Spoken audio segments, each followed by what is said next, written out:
Amigos y amigas, bienvenidos a su nuevo espacio de entrevistas políticas, propuestas Elecciones 2019 a través de la señal del primer canal digital del país, Vito TVO.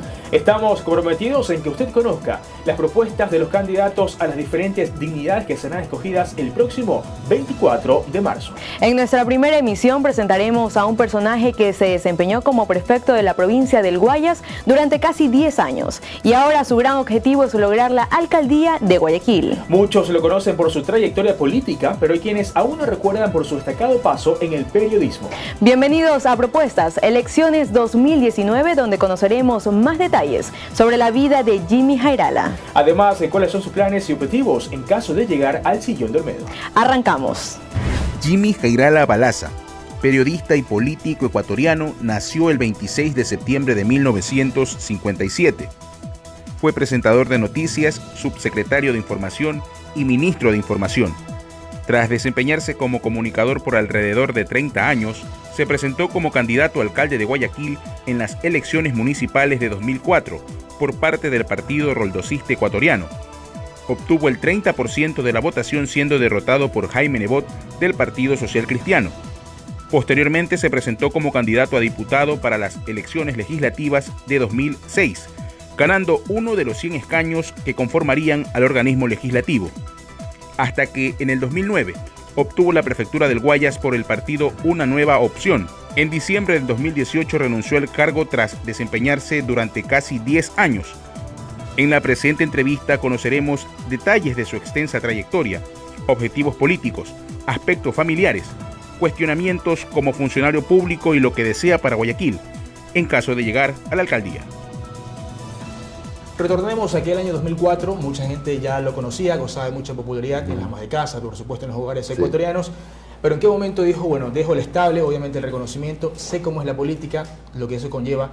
¿Qué fue lo que cambió en usted para decidirse por la política? Dos cosas. La primera, realmente uno se da cuenta en el camino que como periodista puede llegar, por supuesto, casi que al borde de solucionar muchos problemas. De hecho, eventualmente sí puede, pero cuando ya usted ejerce una función, tiene mucho más cerca las soluciones, incluso recogidas de las propias recomendaciones de muchos comunicadores, de muchos medios, de muchos sectores sociales, ¿no? Esa oportunidad sentí que ya me hacía falta y me animé cuando un amigo muy querido, el doctor Fernando Rosero, se acercó a mi productora de televisión y me propuso ser candidato a alcalde. Francamente, en ese momento no me había decidido y le dije que hiciera una encuesta y que me midiera con otros candidatos, precandidatos, a ver si me convencía. Le dije, si tengo el 10%, yo soy candidato. A la semana regresó y me trajo un documento certificando que sí tenía ese 10%. Cuando vi con quién me había medido, me había venido con periodistas, incluso con Vito, con algunos otros amigos periodistas, y dije, no van a ser candidatos. A mí me tiene que medir con Nebot y con otros candidatos más. Se fue, volvió a la semana nuevamente, incluso había subido la calificación hacia 11 puntos.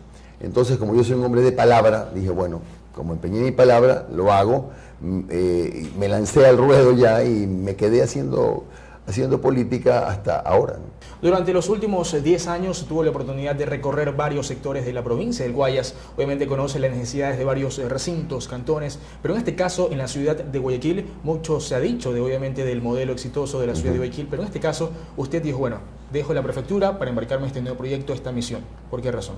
Justamente porque considero que si bien el modelo que se defiende, el modelo del municipio, ha tenido aciertos, sumando aciertos, restándole errores, el resultado de esta operación es que todavía hay mucho trabajo pendiente. Los números quedan en rojo todavía. Hay numerosos sectores populares donde es evidente que no ha llegado la obra pública, que no hay legalización, son asentamientos aún irregulares, sin agua, sin alcantarillado. El servicio de recolección de basura deja mucho que desear, el transporte público realmente es penoso.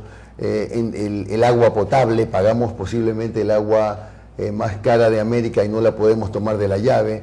El tratamiento de las aguas negras, que recogen más bien cifras alarmantes de contaminación de ríos y esteros. Es decir, digo yo que el municipio, insisto, sin dejar de reconocer que ha habido obra en estos años, en gran medida ha hecho un extraordinario trabajo de marketing político Y porque una cosa es cómo la ciudad se ve y otra es cómo se sienten la gente que vive en la ciudad.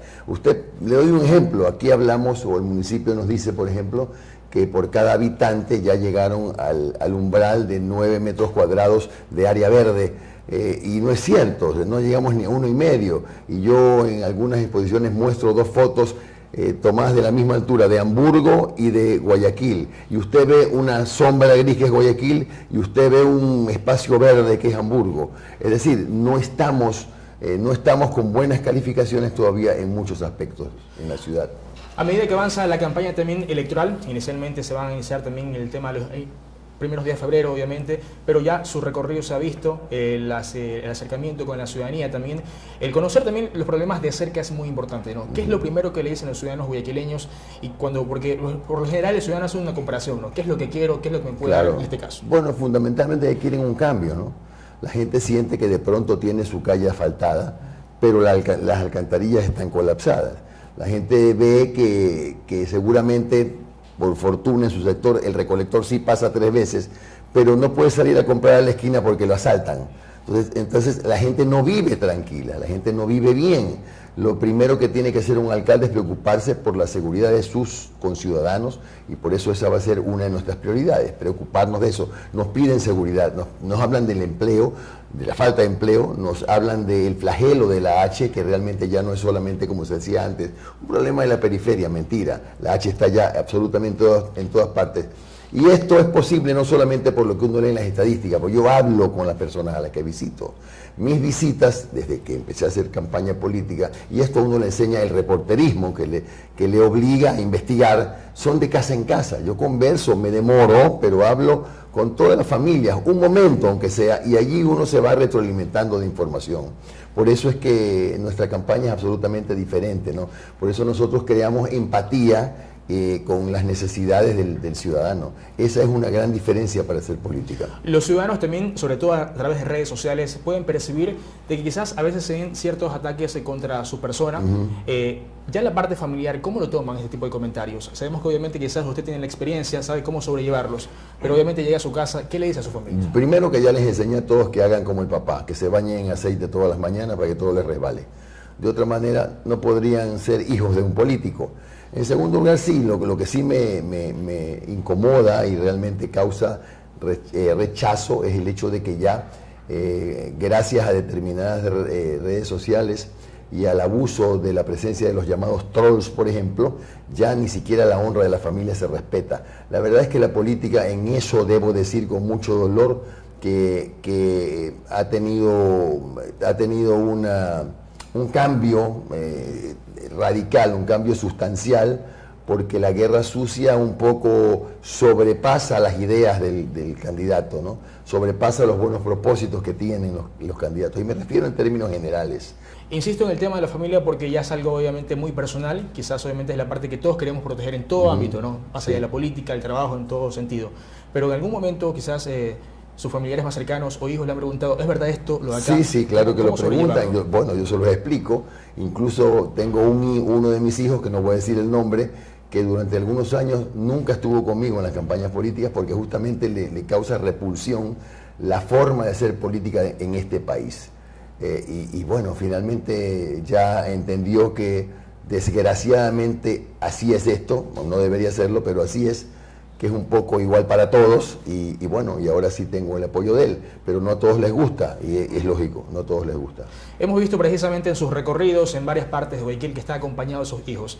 ¿Esto obviamente usted le solicitó que lo acompañen o fue netamente de ellos, actividad? Bueno, al que más le gusta la política es a Diego. Desde que tiene 4 o 5 años, él con Juan Pablo eran quienes me acompañaban a todos mis recorridos. Poco a poco, bueno, las cosas han venido un poco modificándose. Diego es el que más me acompaña, Juan Pablo es una persona más dedicada a los deportes.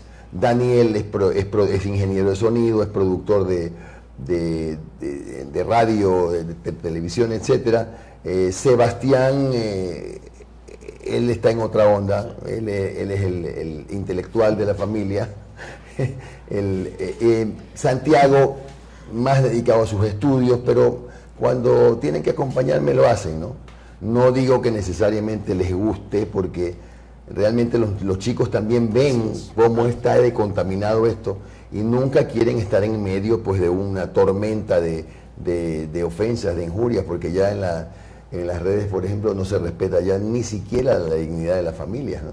Y tienen razón. Ahora, el que en algún rato, y me apena mucho que sea así, va a tener que ponerse más aceite que los hermanos de Diego, que me acompaña a todas partes. Y precisamente ahora que toca el tema de Diego, obviamente los hemos visto más activos en sus recorridos, es el que más lo acompaña. ¿Qué le dice en la actualidad, a la edad que tiene obviamente, ya está en la universidad, qué le dice? ¿Cuál quiere ser su futuro con respecto a la política? Él quiere hacer política, pero él no quiere jugar a candidato, aunque pudiera, ustedes saben que la ley lo permite, porque primero quiere graduarse, hacer un doctorado en Derecho Político, y luego de eso sí, se anima a ser un protagonista en la política, pero en este momento no quiere, y sabe que me parece un gesto muy noble, porque él por el apellido político que tiene perfectamente puede heredar espacios, pero no quiere, y me parece bien y yo respeto su decisión, me basta con que me acompañe a todas partes, ¿no?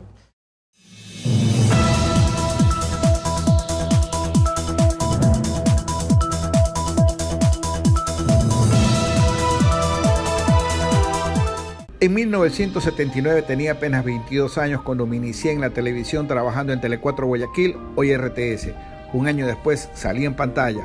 Hoy tengo el orgullo de cumplir 40 años de trabajar en medios de comunicación y de haber instalado la primera antena parabólica, haber sido el pionero del Internet en Ecuador, haber sido el primer periodista ecuatoriano en cubrir desde la NASA en Cabo Cañaveral, haber cubierto 9 mundiales de fútbol y 4 olimpiadas y ganar los premios más importantes del país. A diferencia de lo que muchos creen, las metas no se obtienen de la noche a la mañana. Créanme, no ha sido fácil. He luchado de sol a sol y a brazo partido. Hoy, después de 4 décadas de esfuerzo y tenacidad, puedo decir con orgullo, 1979, mi primer canal, 2019, mi propio canal.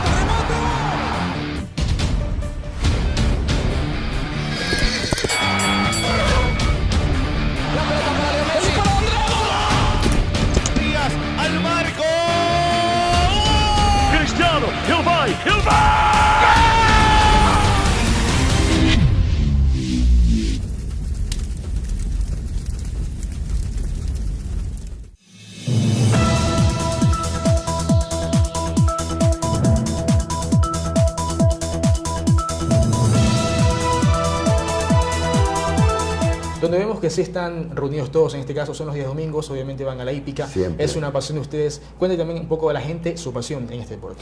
Bueno, yo voy al hipódromo desde que no tenía ni siquiera 7 años, cuando mi papá de lo que me acuerdo, cuando me empezó a llevar al hipódromo. Tan así es que recuerdo que la primera foto que me tomé con uno de los caballos de mi papá fue en un hipódromo que vi en Salinas, que se llamaba el Costa Azul, y que a mí apenas se me ve la cabeza, ahí muy por encima de las rodillas de 2 tíos, casi ni se me ve. Esa fue mi primera foto. Y de ahí en más, esa pasión, ese amor por los caballos nunca se ha apagado en mí, al extremo de que gracias a esa pasión por los caballos llegamos nosotros en la prefectura a montar el más importante, más grande del Ecuador, Centro Integral de Equinoterapia. Esa pasión por los caballos es la que hizo posible que esto pasara. Y esa pasión por los caballos, sumada a lo que vimos, a la mejoría que notamos con María Lourdes en la conducta, en las habilidades, en las destrezas de mi hijo Santiago, que empezó justamente con el contacto por los caballos, bastante antes de que yo estuviera en la función pública como prefecto. Y sobre todo también esto se afianza por la última experiencia que acaba de contar su último hijo, ¿no? Cuéntele cómo fue al público, cómo fue esta experiencia con su último hijo y de qué manera ayudó este campo. A ver, Santiago es mi penúltimo hijo. Yo entre los tantos caballos que hemos tenido en todos estos años, la familia, tenía una yegua que se llamaba Eva María. Es una yegua a la que le tengo mucho cariño, mucho amor. Tenía un carácter, un carácter tan hermoso esa yegua, que Santiago, que primero les tenía mucho temor, cuando ya se familiarizó con ella, ella era tan mansa que terminadas las carreras, a pesar de que los caballos son animales altamente nerviosos, él la podía montar, y no solo él, la montaban mis demás hijos. Todos se montaban en ella y paseaban en las caballerizas. Esa conexión es la que nos hizo entender que eso podía funcionar, como de hecho funcionó efectivamente y funciona. Las personas que lo conocen obviamente dan fe de su actitud, obviamente que es una persona que es muy tolerante ante las críticas, ante quizás los comentarios negativos que pueden surgir, ¿no? En los últimos años también vemos que quizás muchas personas le podrán haber fallado. ¿Le fallaron personas en la política? Sí, me fallaron. Pero sabe que no, y lo que le voy a decir a estas personas les va a incomodar, porque no les guardo rencor, fíjese. Yo no odio, porque el odio es una pasión vana. El odio le llena de veneno a uno el alma. Y yo no quiero vivir envenenado, ¿no? Tomaron su decisión, el tiempo dirá que se equivocaron. Aquí hay lo que se llama el karma. Todo lo que haces acá mismo tienes que devolverlo. Y no les deseo mal, pero me parece que eligieron el camino equivocado. No obstante, odio no, nunca. Los veré en la calle, los saludaré, pero no guardo yo rencores, más allá de decepciones, sí, decepciones políticas, pero ni odio ni rencor. ¿En qué momento, por supuesto, ve que varias personas quizás se alejan de usted, de su persona, quizás, como usted dice, se siente decepcionado, pero ¿por qué considera que se dio esta situación? Bueno, me ha pasado algunas veces. Es probable que por mi forma de ser... ¿En qué sentido? Es decir, yo soy un hombre muy tolerante. Yo suelo a veces no escuchar las advertencias de mis amigos que me dicen, esta persona va a terminar haciendo esto, lo hemos visto en tal cosa, pero yo siempre a la gente le doy otra oportunidad. En este caso también, ya volviendo a su parte de periodista, esa época que obviamente mucha gente lo conoció, casi todo le cobra en este caso, de aquellas experiencias obviamente en la parte periodística, ahora quizás muchos jóvenes lo ven ya en la parte política, crecieron ya viendo en la parte política como perfecto. Las mamás y las abuelitas todavía se acuerdan de mí. Exacto, o sea, ese punto iba porque obviamente quizás muchas amas de casa, bueno, Jimmy Jairala, obviamente las noticias, aquel segmento que tenían del diccionario, las preguntas que hacían en las mañanas. Cuando en esa época no había ni internet, es, correcto. O sea, no podían hacer trampa. Oportunidad de buscar en ese momento, ¿no? ¿Qué extraña el periodismo de aquel entonces? Yo extraño la televisión. No le puedo negar que cuando 2 o 3 veces he tenido que volver a TC por alguna razón, por alguna invitación esporádica, pero vuelvo, yo me siento, cuando entro al set, siento algo diferente, ¿no? Porque, ¿su pasión? Sí, a mí me encanta la televisión, me encanta. No pretendo tampoco regresar a los 80 años, pero si alguna vez, por alguna razón, encuentro que ya el movimiento está en buenas manos y que me puedo retirar de la actividad política, yo no puedo decirle que voy a dedicarme a construir casas, porque yo no soy arquitecto, soy periodista. Tengo que volver a la televisión. Y bueno, y si por ahí dicen ya estás muy arrugado, voy a hacer radio. ¿Por qué razón los guayaquileños deben votar por usted? Bueno, porque ya han pasado 26 años de un modelo idéntico, de un modelo que no es inclusivo, de un modelo que, a pesar del paso del tiempo, refleja que hay demasiadas falencias todavía, de un modelo que no ha respetado los derechos humanos, de un modelo que ya requiere un cambio de etapa, ya requiere un cambio de ciclo. Por eso yo separo,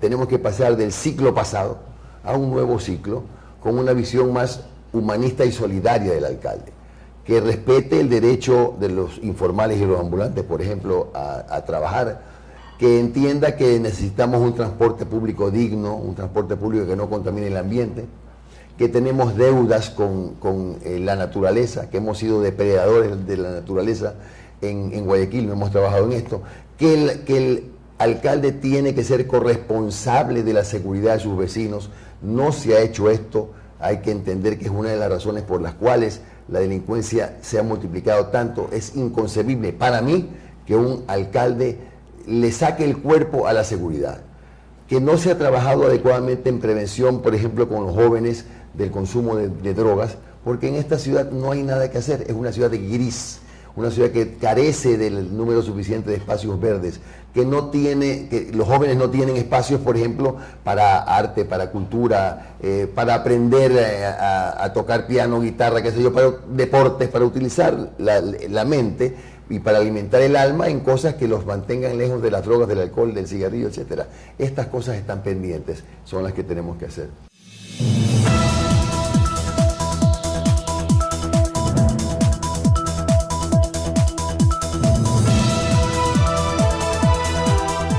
En 1979 tenía apenas 22 años cuando me inicié en la televisión trabajando en Tele4 Guayaquil, hoy RTS. Un año después salí en pantalla.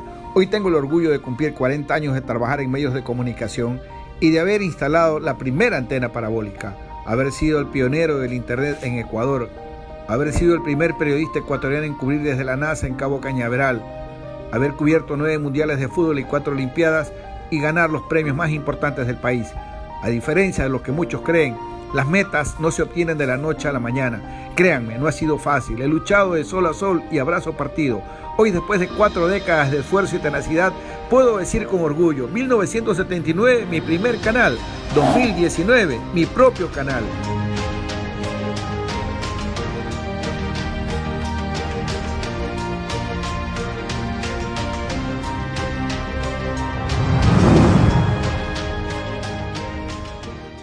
¿Sabes lo que hace diferente a Vito TV de los demás canales? Entretenimiento, lo que quieras, donde quieras y a la hora que quieras. Pero sobre todo, porque solo los programas de Vito TV cuentan con el respaldo de la mayor plataforma de redes sociales del Ecuador. Esto es Vito TV, mucho más que un canal, televisión del siglo XXI.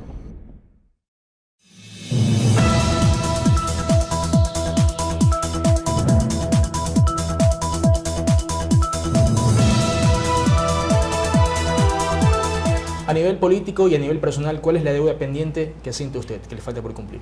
Bueno, si es a nivel personal, tener una hija que no la pude tener. Tengo 6 hijos varones. Y en lo político, me falta sí ser alcalde de Guayaquil. Porque yo siento que todo lo que hice en la provincia del Guayas, habiendo heredado una provincia administrada por el mismo partido que hoy administra Guayaquil, lo pude hacer bien. Y dejamos no solo semillas, dejamos una cosecha abundante de obras. Y digo yo, perfectamente se puede hacer lo mismo o mejor en Guayaquil. Al alcalde actual, la historia lo va a juzgar. Yo ya he dicho dónde están las fallas del sistema, pero hay que mirar hacia adelante. Y la mirada es hacia el humanismo y la solidaridad que debe caracterizar al próximo alcalde. Le doy un solo ejemplo. ¿De qué humanismo y solidaridad puede hablarnos esta administración cuando en 26 años nunca se han preocupado, por ejemplo, de construir una casa de asistencia, un albergue para los mendigos? El centro de Guayaquil está lleno de hombres, mujeres, niños durmiendo en las veredas, en los soportales. Son gente invisible para las autoridades, pero existen. Entonces, en esto se pasó delante de todos durante más de 26 años, y esto no puede ser. En esta última campaña hemos también sido testigos como comunicadores de una campaña agresiva quizás contra su persona, a nivel personal, también a nivel político. ¿Qué mensaje le envía a aquellas personas, obviamente, y que quizás en el día a día utilizan las redes sociales para desprestigiarlo y sobre todo también para cuestionar mucho su administración en la prefectura? Bueno, yo diría para tratar de desprestigiarme, porque no pueden desprestigiarme toda vez que todas las cosas que han sido exhibidas en las redes han sido debidamente respondidas. Y hay cosas que no merecen responderse. Cuando usted lo cuestiona a un troll, ignórelo, como lo hago yo. Y a mí quien me juzga es el pueblo. Y el pueblo de Guayaquil y del Guayas me calificó como una aprobación de gestión del 85% al retirarme. Tenemos la oportunidad los guayaquileños de cambiar, de no quedarnos conformes con lo que tenemos. Guayaquil tiene para proyectarse hacia el futuro. Guayaquil debe apuntar a ser una ciudad inteligente. Guayaquil tiene que empezar a aparecer en los rankings de eficiencia del mundo porque no está en ninguno. Tenemos que empezar ya a proyectarnos, como decía, hacia el futuro con una base sólida que debe partir de una de una revolución tecnológica.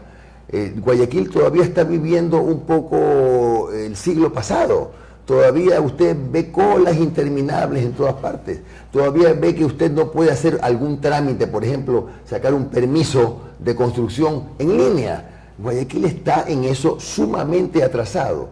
Es decir, yo lo que voy a hacer es sacarle el polvo, el maquillaje, el rush que tiene Guayaquil y sincerarnos, que la gente sepa dónde están las fallas y sepa lo que vamos a hacer para remediarlas. Le insisto, al alcalde lo juzgará la historia, pero a mí nadie me puede discutir que esta ciudad ha sido sobrevendida. Es decir, no es lo que los ciudadanos creen que es. Es una ciudad en la que el marketing se ha impuesto a la realidad.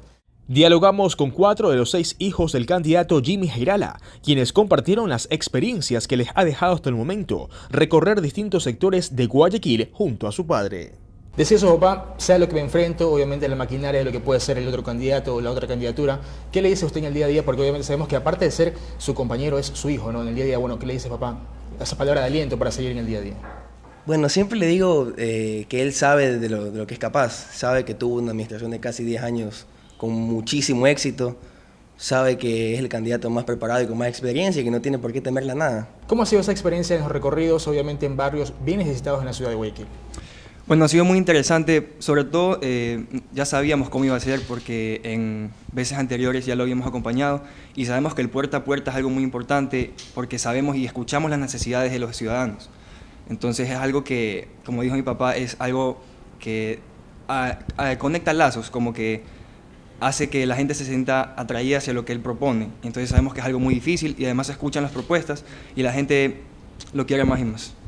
Tuve una experiencia muy divertida la vez pasada, que fuimos todos a un recorrido y entonces estábamos hablando con unos niños, ¿no? Me gusta siempre hablar con ellos, porque entonces los comprendo, porque son niños de mi edad, pero entonces los comprendo y sé cómo son. Entonces la experiencia es que él me estaba comentando que él es deportista, que él es atleta, ni sé qué. Boxeador también me dijo que era. Entonces, en la Trinitaria, fuimos allá, eran 3 chicos que dijeron que eran atletas, que eran futbolistas, que eran todos esos manes. Entonces, ya, pues yo le dije, bueno, eres muy rápido, corramos pues. De hecho, hay fotos y todo. Ahí estamos corriendo. Muy divertido, la verdad. Di que tú ganaste, no seas modesto. No, le ganaron. Le ganaron. Me engañó. Sigue rápido. Para finalizar, bueno, pues un mensaje que le darías a tu papá, ¿no? ¿Cómo es tu papá en el día a día? ¿Qué es lo que más te enorgullece de él? Bueno, ¿cómo es mi papá el día a día? Mi papá es una persona muy transparente, tal como es aquí con ustedes, con los que nos están viendo. Él es así, es una persona muy divertida, siempre muy abierta a todos. Nos ha pasado también muchas veces que salimos con él, todos le hacen preguntas, todo el mundo le toma fotos, y mi papá siempre muy abierto, eso creo que es muy importante. En el día a día, obviamente, con esto de la política, ¿qué te dicen los recorridos? También te hemos visto. ¿Cómo ha sido esta experiencia de compartir con ellos, con tus hermanos, esta campaña electoral? La verdad, ahí me divierto mucho, convivo con él y ahí me voy dando cuenta cómo son las cosas y todo eso. ¿Qué es lo que obviamente al acompañarlo y obviamente llegar a la alcaldía, qué es lo también, cómo te involucrarías tú?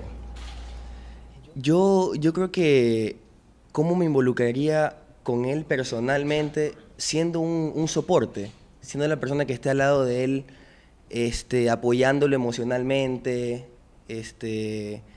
perdón por lo que voy a decir, físicamente también. A veces yo soy el que lo ayuda a subir las escaleras, no en la casa, en los recorridos.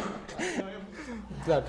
No, bueno, a ver, no es tampoco que soy un anciano, pero él me cuida mucho. Yo lo cuido mucho, tengo ese sentimiento protector con mi papá. Es que los sentimientos se han dado así porque yo soy un padre sobreprotector. Queremos agradecer su atención al segmento Propuestas Elecciones 2019, un programa que obviamente va a ser transmitido en videotveo.com y también a través de nuestras plataformas digitales Última Hora Ecuador. Los invitamos a seguirnos a través de nuestras redes sociales @ultimahoraecua. Amigos, hasta una próxima ocasión. Que pasen bien. ¿Quiénes son? Siempre hemos tenido en mi familia el interés de servir. ¿Qué proponen? 50.000 cámaras de reconocimiento facial a lo largo y ancho de Guayaquil. Guido Chiriboga, candidato a alcalde de San Borondón, y Jorge Villacreces, candidato a alcalde de Guayaquil. Tenemos una oportunidad de dar un mejor San Borondón y estamos listos para ello. También vamos a tener aplicaciones para evitar el tema de los secuestros extorsivos en los taxis que hay en la ciudad.